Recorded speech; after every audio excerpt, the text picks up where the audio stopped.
vamos a ver los defectos de los linfocitos B, que va a ser la gamaglobulinemia de Bruton, la deficiencia de IgA o la inmunodeficiencia variable común.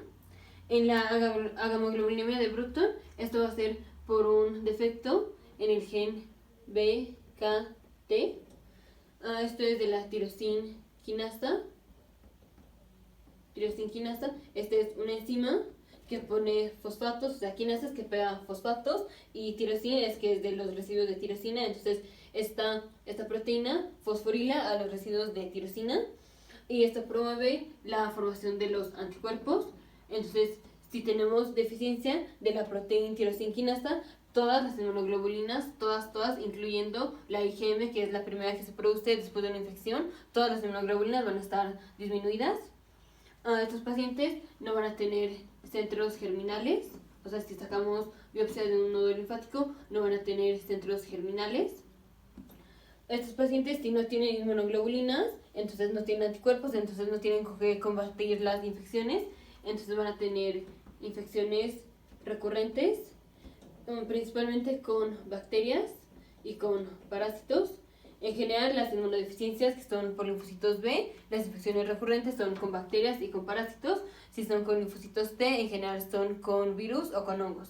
Entonces, bueno, aquí son infecciones recurrentes con bacterias y con parásitos. Y del parásito, el más característico es Giardia lamblia.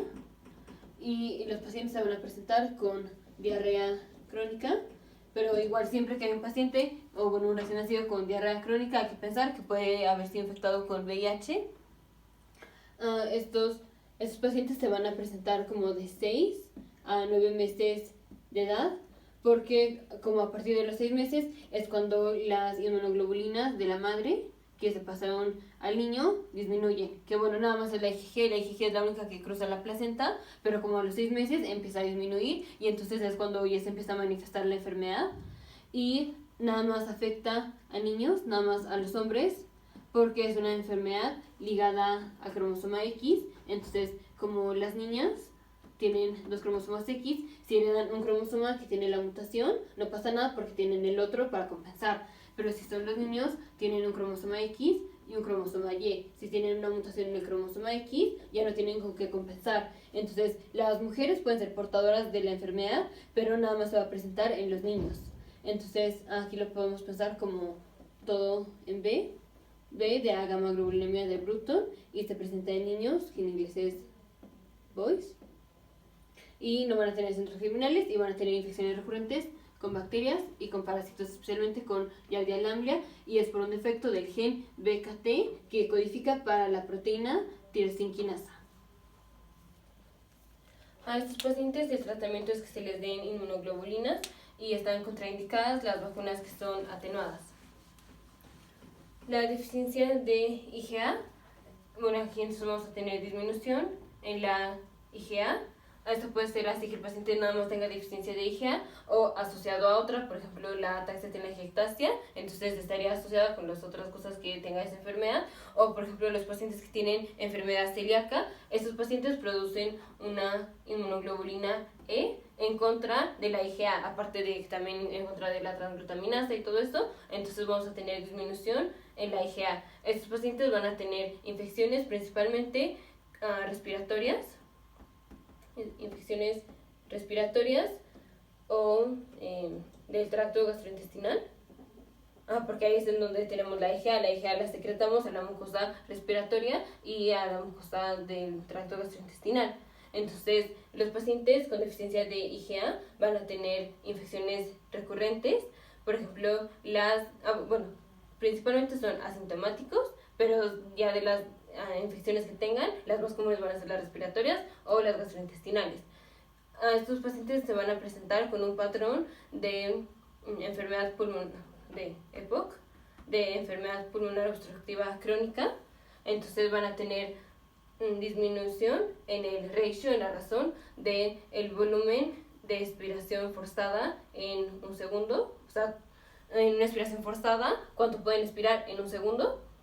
Esto entre el volumen forzado expiratorio, o sea, todo lo que pueden sacar de aire forzadamente, ya ahí todo hasta que ya no puedan. Entonces esto lo van a tener menos del 80 o del 70%, que es lo que caracteriza a una enfermedad pulmonar obstructiva crónica. A estos pacientes hay que tener cuidado si les vamos a dar transfusión, porque pues, la sangre va a tener todo tipo de inmunoglobulinas. Entonces, o a estos pacientes o no los transfundimos, o los transfundimos, pero les quitamos la IgA, porque estos pacientes tienen riesgo de hacer anafilaxis si le pasamos sangre que tenga inmunoglobulinas IgA, porque este paciente no tiene IgA, especialmente si es un paciente que tiene inmunoglobulinas E en contra de la inmunoglobulina A. Entonces, si le pasamos inmunoglobulinas ahí en la transfusión, entonces estas inmunoglobulinas E van a atacar a las inmunoglobulinas A, o sea, va a ser una reacción de hipersensibilidad tipo 1 y va a ser anafilaxis. Entonces, a estos pacientes hay que tener cuidado siempre que no les vayamos a poner una transfusión que tenga IgA. Entonces, aquí la deficiencia de IgA lo vamos a pensar todo en términos de A, es deficiencia de IgA, normalmente son asintomáticos y tienen riesgo de anafilaxis. Ahora la inmunodeficiencia variable común, esto es por defectos del linfocito B.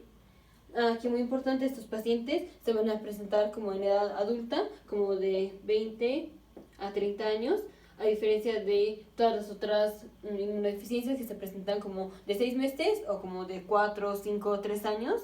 Este se va a presentar en el adulto, entonces va a ser un paciente que estaba normal y como a los 20, 30 años empieza a tener todos los síntomas de inmunodeficiencias. Va a tener infecciones recurrentes.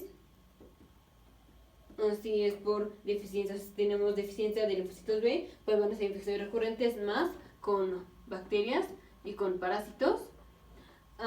Todas las inmunodeficiencias en general aumentan el riesgo de leucemia o de linfoma, entonces van a tener riesgo de linfoma. Y también van a tener, pueden ser asintomáticos, también pueden tener deficiencia de IgA, también de las infecciones recurrentes en general afecta al pulmón. Entonces, igual muchas infecciones del pulmón va a terminar en bronquiectasias o atelectasias, y esto se va a presentar igual como un patrón obstructivo, que es la relación del FEV1 entre el FBC menor a 80-70%. Eso es patrón obstructivo.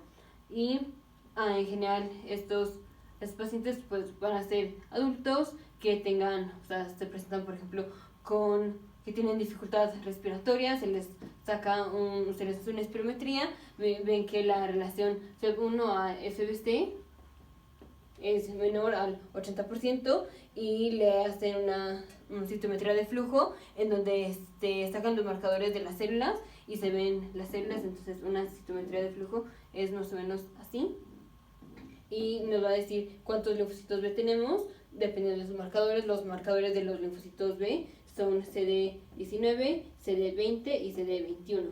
Entonces aquí tenemos un cuadrito donde tenemos CD20, por ejemplo, y CD21, y aquí, en donde los dos son positivos, o sea, ¿qué célula tiene CD21 y CD20? Pues los linfocitos B, eso es este cuadrante, y aquí va a estar negativo, o sea, en este cuadrante no van a haber ninguna célula porque tenemos déficit de los linfocitos B.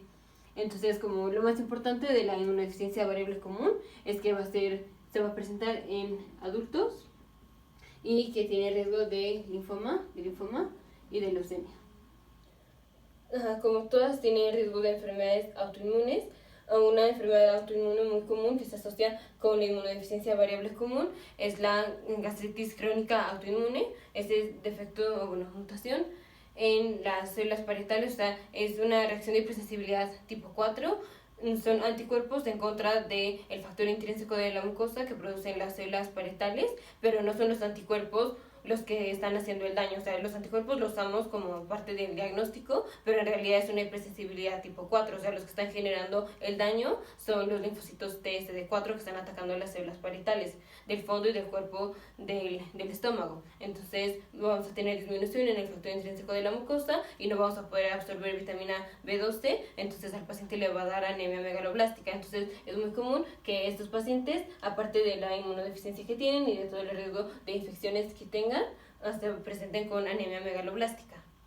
Y también la deficiencia de IgA y la inmunodeficiencia variable común, que también se asocia con deficiencia de IgA. estos pacientes tienen riesgo de enfermedad celíaca, que es que tienen intolerancia a los productos que tienen gluten, como el pan, los productos que tienen gluten. Entonces no les pasa nada si no consumen productos con gluten, o si consumen pan, pues nada más les da como una diarrea severa, enfermedad celíaca, o el sprue tropical, que es parecido a la enfermedad celíaca. O sea, la enfermedad celíaca es que las vellosidades del intestino delgado, ese es el intestino delgado, las vellosidades del intestino delgado están aplanadas, pero la enfermedad celíaca afecta al duodeno principalmente, y el sprue tropical afecta más al yeyuno y al ilion. Entonces, los pacientes con deficiencia de IgA o con inmunodeficiencia variable común también tienen riesgo de enfermedades gastrointestinales o de diarrea severa, ya sea por consumo de gluten, porque tienen enfermedad celíaca, o por el tropical sprue, que igual son aplanamiento de las vellosidades, pero este es del yeyuno y del ilion. Te vemos en el siguiente video con los linfocitos T.